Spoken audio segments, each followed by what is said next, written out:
Nuestro Padre Jesús Nazareno, sinasamba ka namin, pinipintuho ka namin, aral mo ang aming buhay at kaligtasan. Nuestro Padre Jesús Nazareno, iligtas mo kami sa kamatayan. Ang krus mong pinamatayan ay sagisag ng aming kaligtasan. Nuestro Padre Jesus Nazareno, dinarangal ka namin. Nuestro Padre Jesus Nazareno, inulwalhati ka namin. Nuestro Padre Jesus Nazareno, inarangal ka namin. Nuestro Padre Jesus Nazareno, inulwalhati ka namin.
Sa ngalan ng Ama at ng Anak at ng Espiritu Santo, Amen. sumainyo ang Panginoon. At sumaiyo rin. Tayo po ay nasa unang linggo ng Adbyento at ngayon din ay tinatawag na World Day for People with Disabilities at National AIDS Sunday. Atin po ngayong sisindihan ang unang kandila ng korona ng Adbyento. Ang magsisindi ng kandila ng Adbyento ay sina Ginang Edita Navarro at Ginang Teresita Tubog mula sa Pook Hilaga, Barangay 183.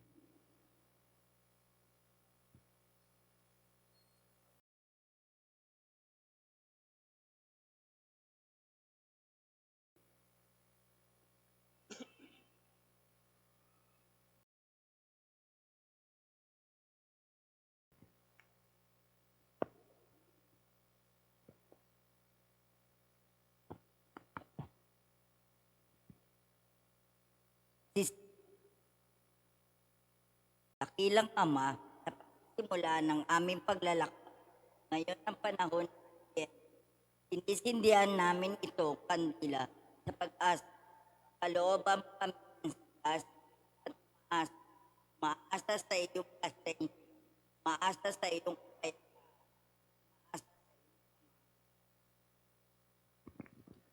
Mga kapatid, tinipon tayo bilang kaanib na angkan ng Diyos, kaya dumulog tayo sa maawaing Panginoong nagpapatawad ng lubos. Sinugong tagapagligtas sa mga nagsisisi, Panginoon, kaawaan mo kami. Panginoon, kaawaan mo kami. Dumating na tagapaganyayang mga makasalanay magsisi, Kristo, kaawaan mo kami. Kristo, kaawaan mo kami. Nakaluklok ka sa kanan ng Diyos Ama para ipamagitan kami. Panginoon, kaawaan mo kami. Panginoon, kaawaan mo kami. Kaawaan tayo ng makapangyarihang Diyos, patawarin tayo sa ating mga kasalanan at patnubayan tayo sa buhay na walang hanggan. Amen. Manalangin tayo.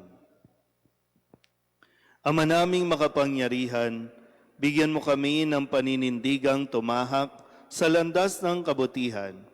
Sa pagdating ni Kristo, makasalubong nawa kaming may mabubuting gawa upang kapiling niya sa gawing kanan, kami ay makapisan sa iyong pinagaharian sa pamamagitan niya kasama ng Espiritu Santo magpasawalang hanggan. Amen.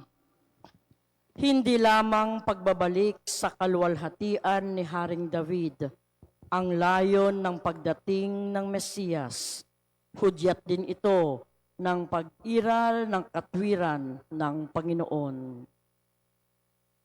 Pagbasa mula sa aklat ni Propeta Jeremias. Sinabi pa ng Panginoon, dumarating na ang araw na tutuparin ko ang aking pangako sa Israel at sa Huda. At sa panahong iyon, pasisibulin ko ang matuwid na sanga ni David.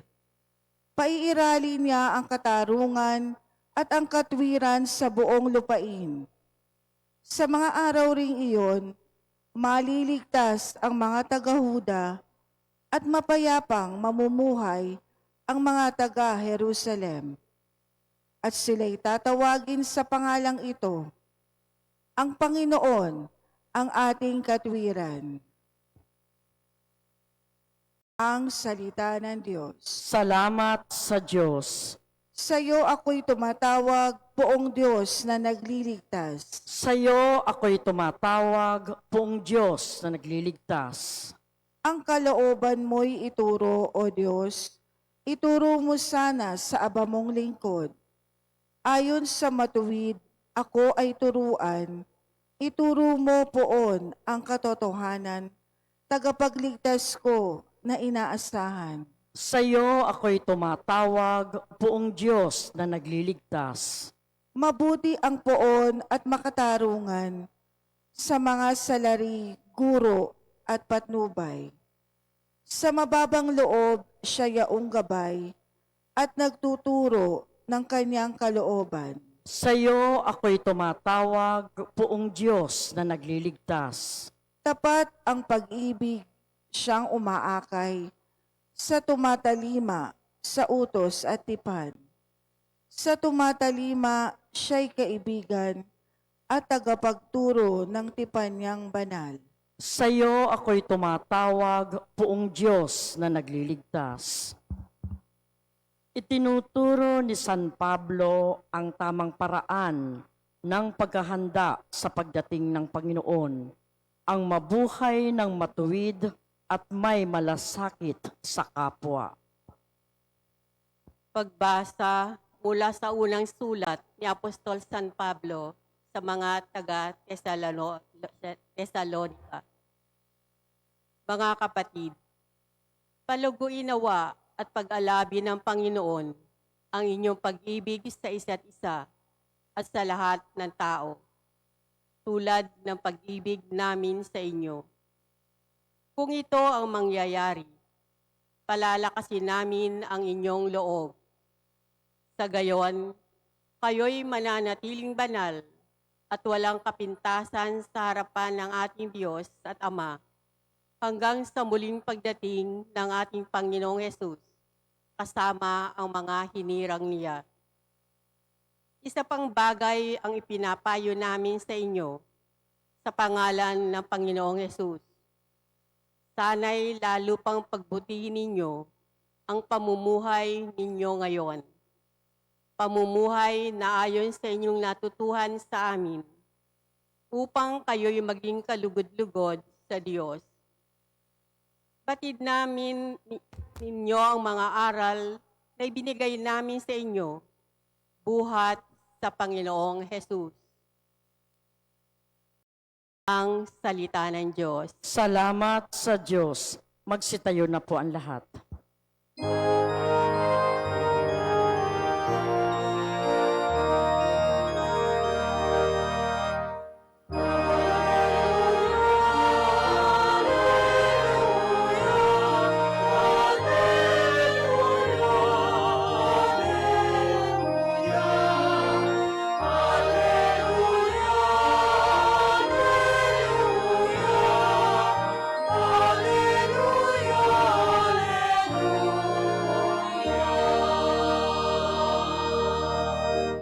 Pag-ibig mo'y ipakita, lingapin kami tuwina, iligtas kami sa dusa.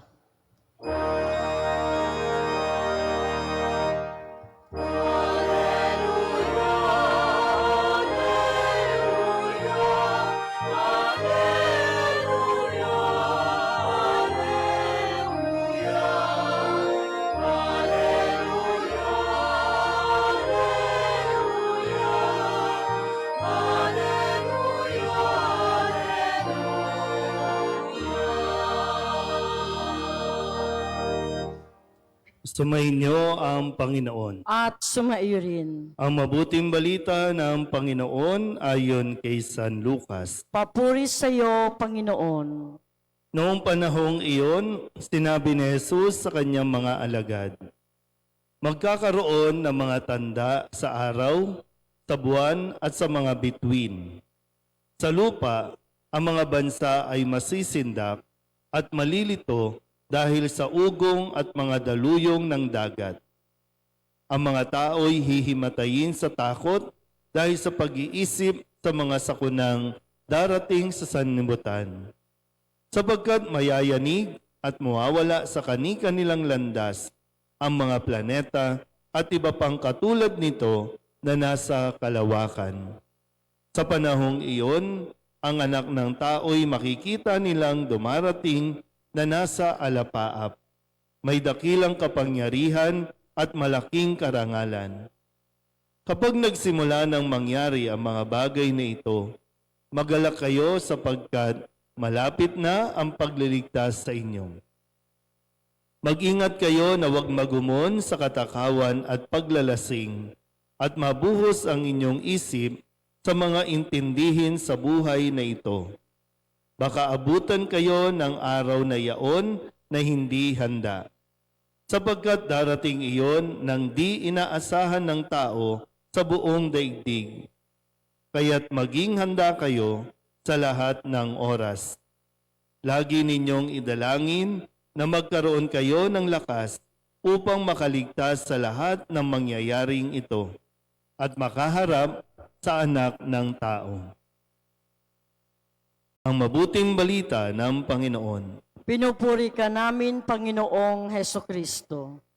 Isang magandang umaga po sa inyong lahat. Tayo po ay nasa unang linggo sa panahon ng pagdating ng Panginoon o tinatawag nating Adbiento. Sabihin nyo nga po, Adbiento. So, konti lang naman po ang bata dito, no? Karamihan sa atin talagang matanda na, tumanda na sa pagdiriwang na ito. Kaya inaasahan dapat, no, na mas lumalalim na ang ating pong pag-unawa at pagtingin sa mga nangyayari sa liturhiya ng ating simbahan. Hindi tayo simba lang ng simba. Kailangan din natin natututunan ang mga pagkilos, yung mga daloy ng ating pong pagdiriwang. No, kahapon, huling araw ng Nobyembre, huling araw din para sa taong kasalukuyan at sa liturhiya natin, no, yung tinatawag na mga karaniwang panahon. 34 na linggo yan. Pagkatapos ng pagdiriwang ng Kristong Hari, yung susunod na linggo, yan na ang unang linggo ng Adbyento at pagsisimula ng bagong taon. So Happy New Year, kumbaga, no? Bagong taon, bagong simula para sa atin pong lahat, lalong-lalo na pagdating sa atin pong liturhiya.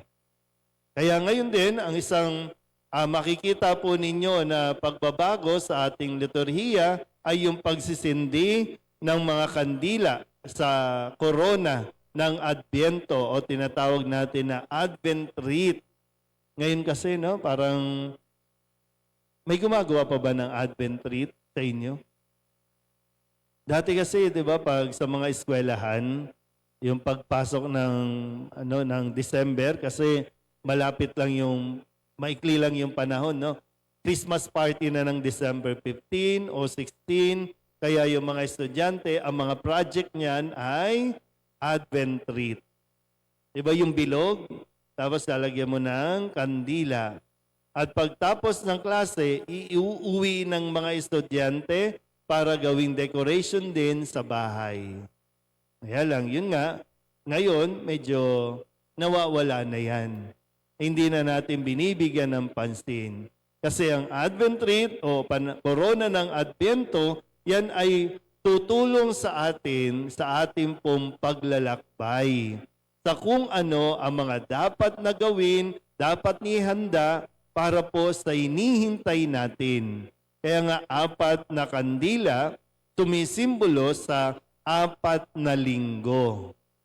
Malinaw po ba? Uy. Dapat pala sa inyo, i-require tag-iisa, no?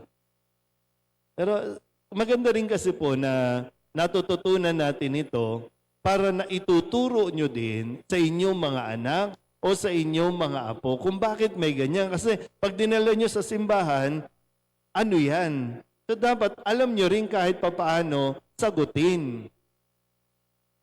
So, 4 na kandila, tumisimbolo sa 4 na linggo. Kaya nga, Advent Wreath, kasi ito ay para sa panahon ng Adbyento. So, pagkatapos ng panahon ng Adbyento, papasok tayo sa tinatawag na panahon ng Pasko ng Pagsilang o Christmas season. So, may kanya-kanyang season. Ordinary season o ordinary time, Advent season, Christmas season, and then Lent season, Easter season. Yan yung mga season natin. So may mga kanya-kanyang panahon para maihanda ang ating mga kalooban spiritually din. Malinaw pa po ba? Baka inaantok na kasi pag mga ganitong usapin, ayaw na naman. Boring kasi, di ba? No? Pag nagkakatikais, boring. Kaya nga mayroon tayong visual aid na ginagamit din para talagang mas maintindihan. So ngayon, 4 na linggo, sa unang linggo, ang paalala sa atin, ang ating pagdiriwang, lalong-lalo na no, sa ating pong ebanghelyo na sinasabi ni Kristo, mag-ingat kayo. Mag-ingat na wag maubos ang oras o igugol ang oras sa sobrang, wala naman, pero magumon sa katakawan. Sabihin nyo nga sa katabi ninyo, huwag kang matakaw. Sa paglalasing, ay tayo ng mga tatay na narito, no?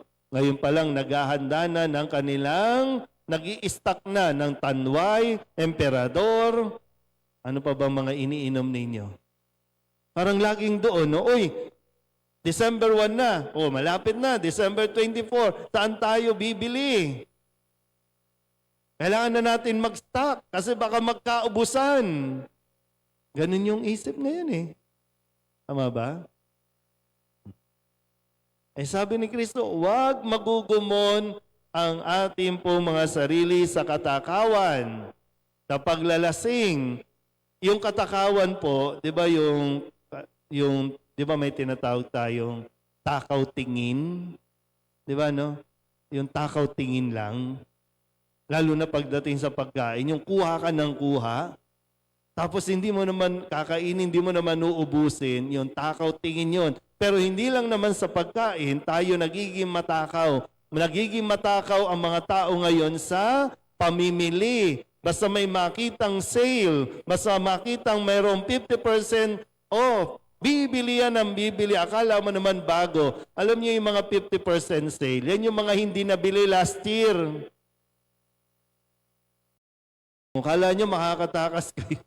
Kala nyo makakalusot kayo ha. Kaya nga mura eh. Kasi patapos na ulit yung design. Maglalabas na naman, magbabago na naman ng mga kung ano yung po pwede maging uso. Pero kung tutusin, last year yan. Pero tayo, mura. Halika na, bili na tayo, mura eh. Sabihin nyo nga ulit sa katabi, huwag kang matakaw. Ito mo. Diba? Nasasayang lang kasi. Kasi darating si Kristo, kung tutusin po, no, ang ipinagdiriwang natin at ipagdiriwang yung kanyang unang pagdating. Ipinanganak na siya eh. Dumating na siya. Si-celebrate lang natin. At inaasahan natin yung kanyang pangako na muli siyang darating. At habang tayo po ay naghihintay sa kanyang muling pagdating, magandang suriin natin ano ba ang ating mga nagiging paghahanda. Maganda po yung sabi ni San Pablo sa kanyang sulat sa mga taga-Tesalonica. Sabi niya, sana'y lalo pang pagbutihin ninyo ang pamumuhay ninyo ngayon. Kung anong uring pamumuhay ba tayo? Yung pamumuhay natin, puro katakawan, puro paglalasing, puro alalahanin sa mga bagay na hindi naman dapat at hindi essential o hindi importante. Mas tutuloy ang Pasko kahit wala kang bagong damit. Matutuloy ang Pasko, darating at dumating si Kristo kahit walang pagkain.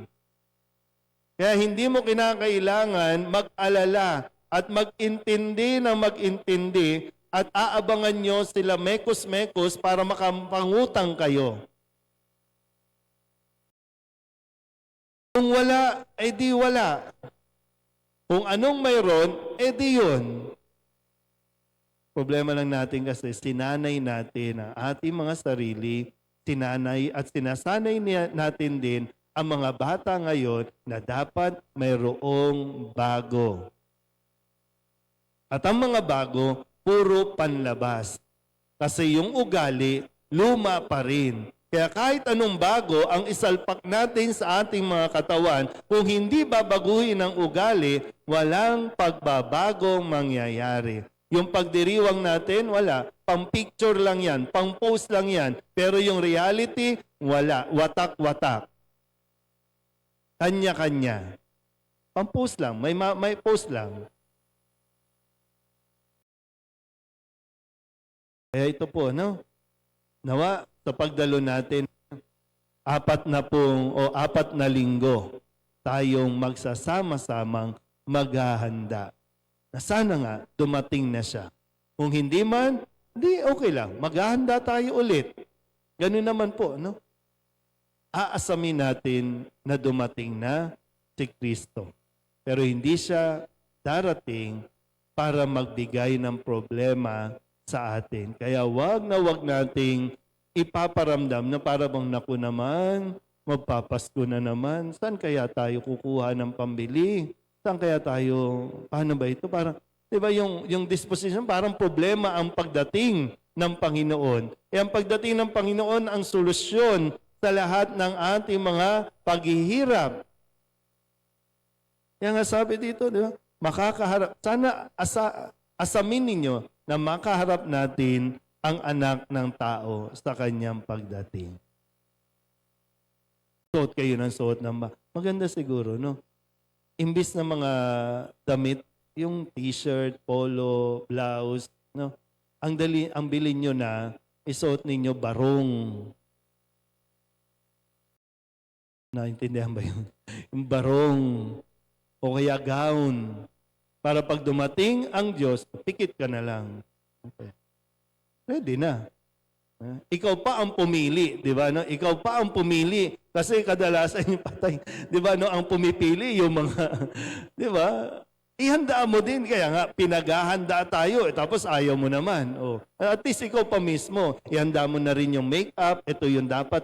Yung blush on. Ano pa ba ang tawag sa ganyan? Di ba? Suot tayo ng suot na hindi naman natin talaga magagamit sa pagdating ng Panginoon. Muli yung disposition natin, maging excited tayo, maging masaya tayo sa paghahanda natin. Hindi tayo dapat na momoblema at huwag mong poproblemahin ang maraming bagay sa mundong ito. Amen? Magsitayo ang lahat. Ipahayag natin ang ating pananampalataya. Sumasampalataya ako Sa Diyos amang makapangyarihan sa lahat, na may gawa ng langit at lupa. Sumasampalataya ako kay Kristo, iisang anak ng Diyos, Panginoon nating lahat. Nagkatawang tao, siya lalang ng Espiritu Santo. Ipinanganak ni Santa Maria Birhen, pinagpakasakit ni Poncio Pilato, pinako sa krus, namatay, inilibing, nanaog sa kinaroroonan ng mga yumao. Nang may 3 araw na buhay na mag-uli, umakyat sa langit, naluluklok sa kanan ng Diyos Amang makapangyarihan sa lahat. Doon magmumulang paririto at huhukom sa nangabubuhay at nangamamatay na tao. Sumasampalataya naman ako sa Diyos Espiritu Santo, sa banal na simbahang Katolika, sa kasamahan ng mga banal, sa kapatawaran ng mga kasalanan, sa pagkabuhay na muli ng nangamatay na tao, at sa buhay na walang hanggan. Amen. Ngayong panahon ng Adbyento, dumulog tayo sa ating Ama upang magising tayo sa ating pagwawalang bahala at maging ganap ang paghahanda natin sa pagdating ng Panginoon. Buong tiwala tayong manalangin. Ama, dinggin mo ang aming panalangin. Ama, dinggin mo ang aming panalangin. Gabayan nawa ng mga pinuno ng simbahan ang buong sambayanang Kristiyano ngayong Adbyento upang maging mas makabuluhan ang paghahanda sa pagdating ng Panginoon. Manalangin tayo. Ama, dinggin mo ang aming panalangin. Maging matapat at matuwid nawa ang mga pinuno ng mga bansa sa kanilang tungkuling paglingkuran ang kanilang mga nasasakupang mamamayan. Manalangin tayo. Ama, dinggin mo ang aming panalangin. Madama nawa ng mga may sakit, mga nawawala ng pag-asa, at mga naghihikahos ang pagdamay at paghilom ng Panginoon. Manalangin tayo. Ama, dinggin mo ang aming panalangin. Makalakbay nawa kami ng may pagpapakumbaba ngayong bagong taon ng liturhiya upang sa aming patuloy na pagtahak dito sa bayang kahapis-hapis, matahak namin ang landasin tungo sa kabanalan at kaganapan ng paghahari ng Diyos.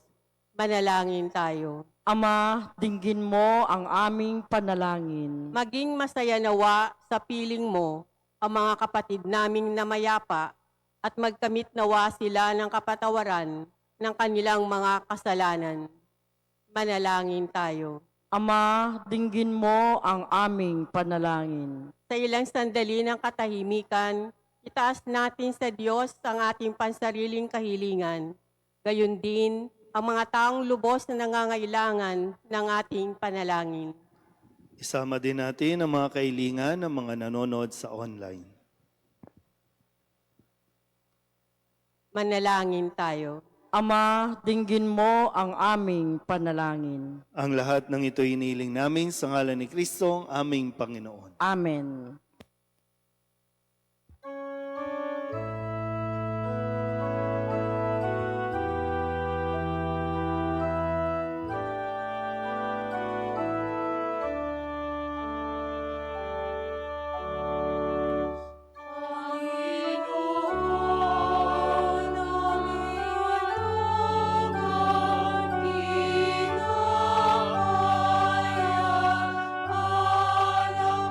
Alay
Manalangin kayo mga kapatid upang paghahain natin ay kalugdaan ng Diyos Amang makapangyarihan. Tanggapin nawa ng Panginoon itong pagkahain sa iyong mga kamay, sa kapurihan niya at karangalan sa ating kapakinabangan at sa buong sambayanan niyang banal.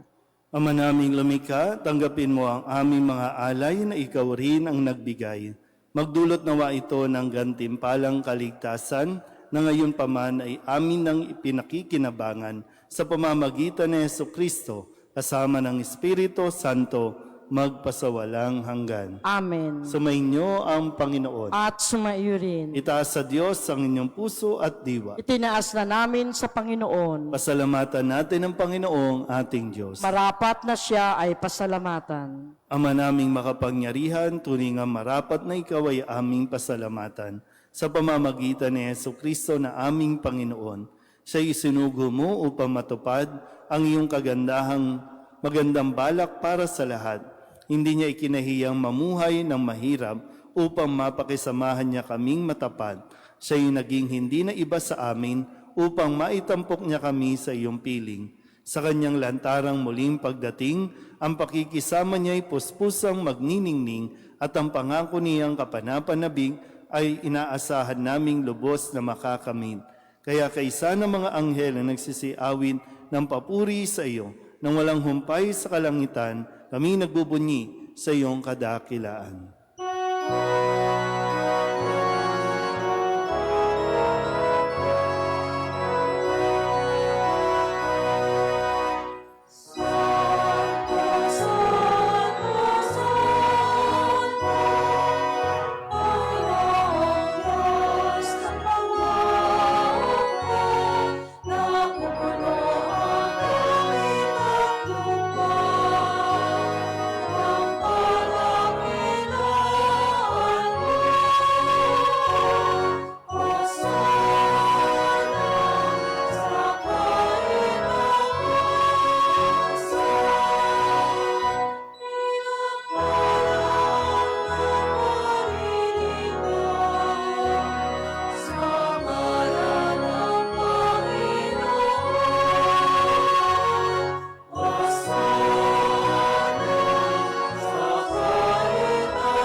Ama naming banal, ikaw ang bukal ng tanang kabanalan.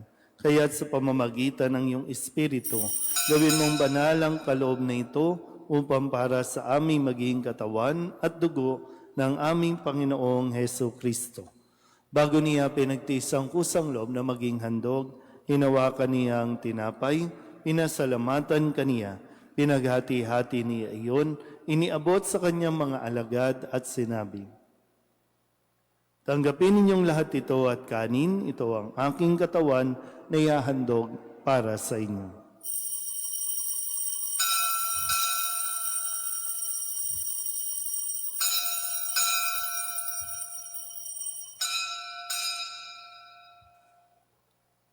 Kaya hindi naman nang matapos ang hapunan, hinawakan niya ang kalis, muli kaniyang pinasalamatan.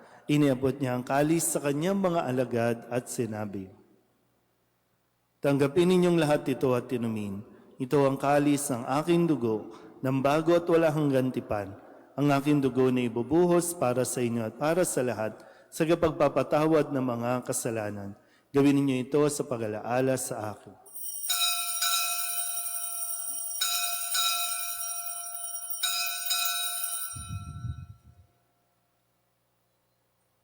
Ipagbunyi natin ang misteryo ng pananampalataya. Ang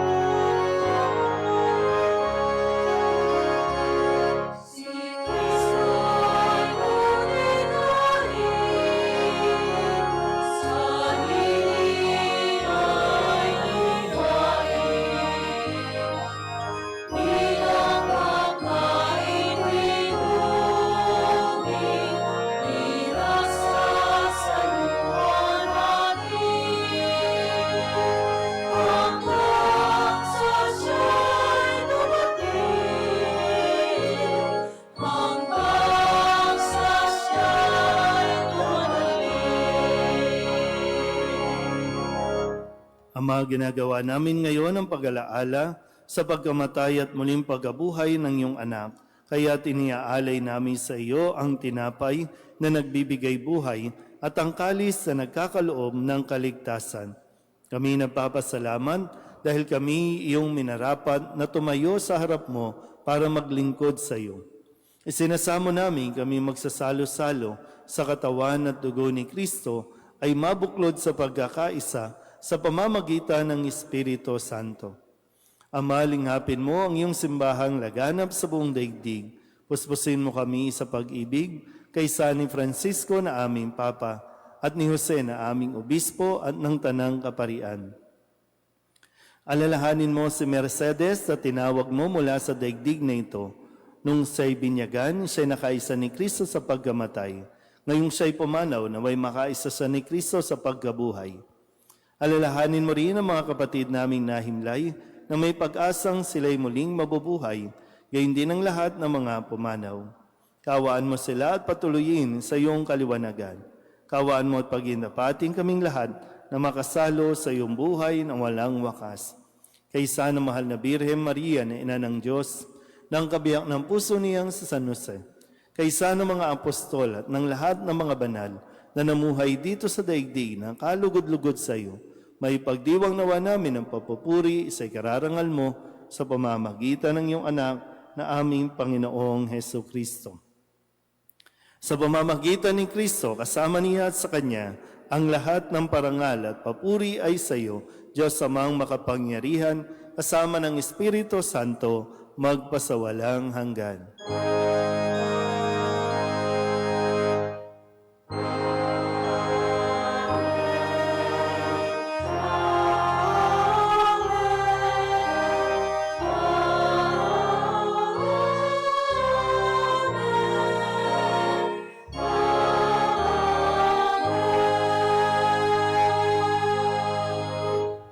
Sa tagubili ng manakagagaling na utos at turo ni Jesus sa Panginoon natin at Diyos, ipahayag natin ang lakas loob.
Hinihiling namin kami iadya sa lahat ng masama, pagkalooban ng kapayapaan araw-araw, iligtas sa kasalanan at ilayo sa lahat ng kapahamakan, samantalang aming pinananabikan ang dakilang araw ng pagpapahayag ng tagapagligtas naming si Heso Kristo. Sapagkat iyo ang kaharian at ang kapangyarihan at ang kapurihan magpakailanman. Amen. Panginoong Heso Kristo, sinabi mo sa iyong mga apostol, kapayapaan ang iniiwan ko sa inyo, ang aking kapayapaan ang binibigay ko sa inyo. Tunghayan mo ang aming pananampalataya at huwag ang aming mga pagkakasala. Pagkalooban mo kami ng kapayapaan at pagkakaisa ayon sa iyong kalooban, kasama ng Espiritu Santo, magpasawalang hanggan. Amen. Ang kapayapaan ng Panginoon ay laging sumainyo. At sumaiyo rin. Magbigayan po tayo ng kapayapaan sa isa't isa.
Ito ang kordero ng Diyos.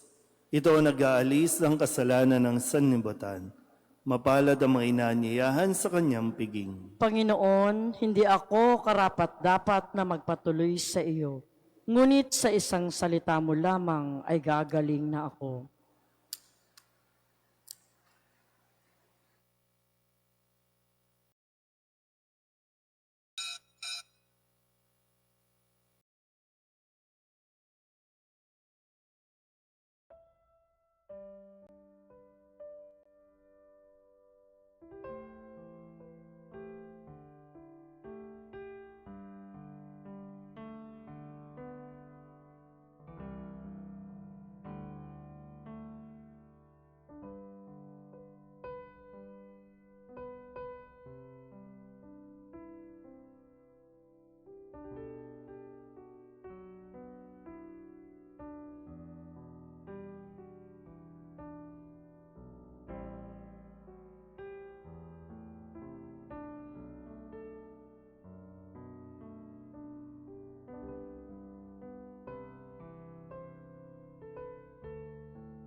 Manalangin tayo.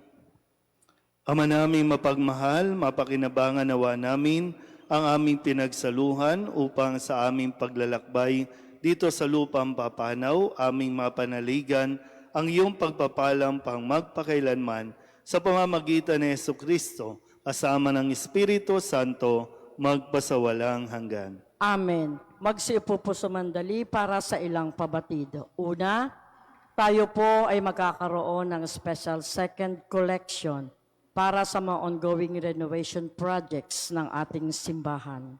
Tumulong po tayo. Kalawa, sa pagdiriwang ng dakilang kapistahan ng kalinis-linisang paglilihi sa mahal na Birheng Maria o Feast of the Immaculate Conception, inaanyayahan ang lahat na makiisa sa mga sumusunod na liturhikong pagdiriwang. Novena Masses, nag-umpisa mula November 29 hanggang December 7 sa ganap na ika-6 ng gabi.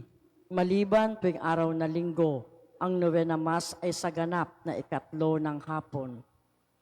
Fiesta Mass na December 8, 2024 na may liturhiyang ika-2 linggo ng Adbyento sa ganap na ika-5 at kalahati ng hapon. Magkakaroon ng prosesyon makatapos ang ika-5 at kalahati ng hapong banal na misa. Ang mga misa sa December 9, taong kasalukuyan, dakilang kapistahan ng kalinis-linisang paglilihi sa mahal na Birheng Maria o Feast of the Immaculate Conception ay ang mga sumusunod. Ika-6 ng gabing maringal na misa sa ating parokya at ika-8 ng gabing banal na misa sa Kambal na Cruz Community Chapel. Pangatlo, para sa makahulugang paglalakbay sa paparating na panahon ng Adbyento, inaanyayahan ang lahat sa Parish Advent Recollection at kumpisalan sa darating na December 7, 2024, Sabado, pagkatapos ng ika-6 ng gabing banal na misa sa loob ng simbahan sa pamumuno ng ating Kura Paroko, Reverendo Padre Douglas D. Badong. Suportahan ang mga pangangailangan ng simbahan sa pamagitan ng pagtangkilik ng ating mga parish merchandise na maaaring makuha sa ating parish office. Parish 2025 calendar sa halagang 100 pesos. Parish t-shirt sa halagang 450 pesos at Bible sa murang halaga. Sa bahaging ito, akin pong tinatawagan ang mga magdiriwang ng kanilang kaarawan at anibersaryo ng kanilang kasal ngayong buwan ng Disyembre na mangyaring lumapit po sa harapan ng sanktuaryo para sa natatanging pagbabasbas. Yung may birthday lang po sa buwang ito. Yung may birthday lang po.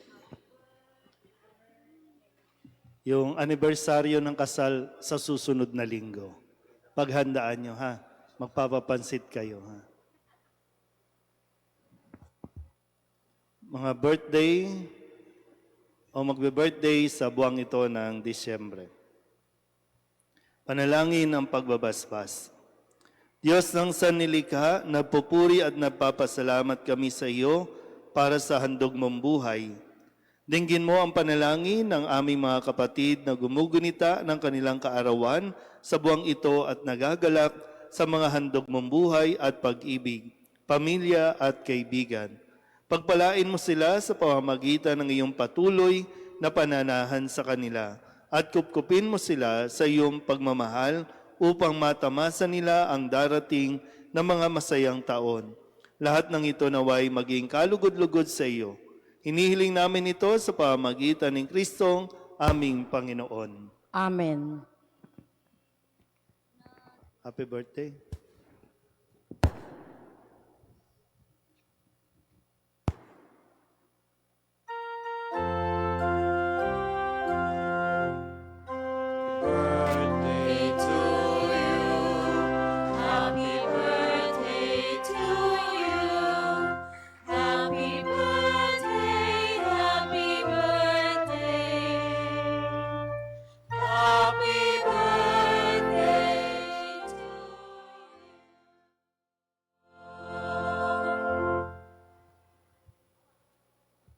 Magsitayo na po ang lahat.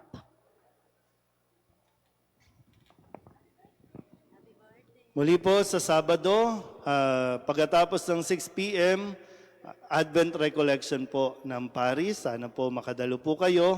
Maihanda rin ninyo ang inyong sarili para sa pagpapakumpisal sa Sabado rin po yan.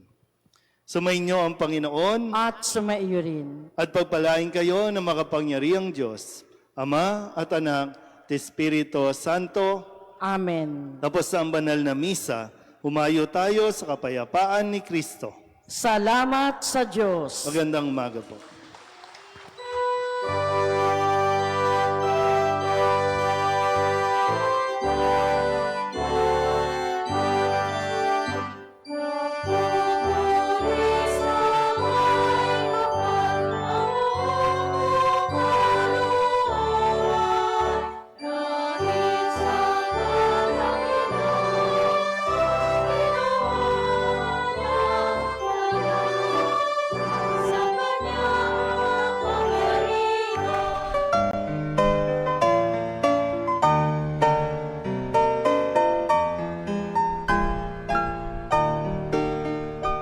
Nuestro Padre Jesus Nazareno, sinasamba ka namin, pinipintuho ka namin, aral mo ang aming buhay at kaligtasan.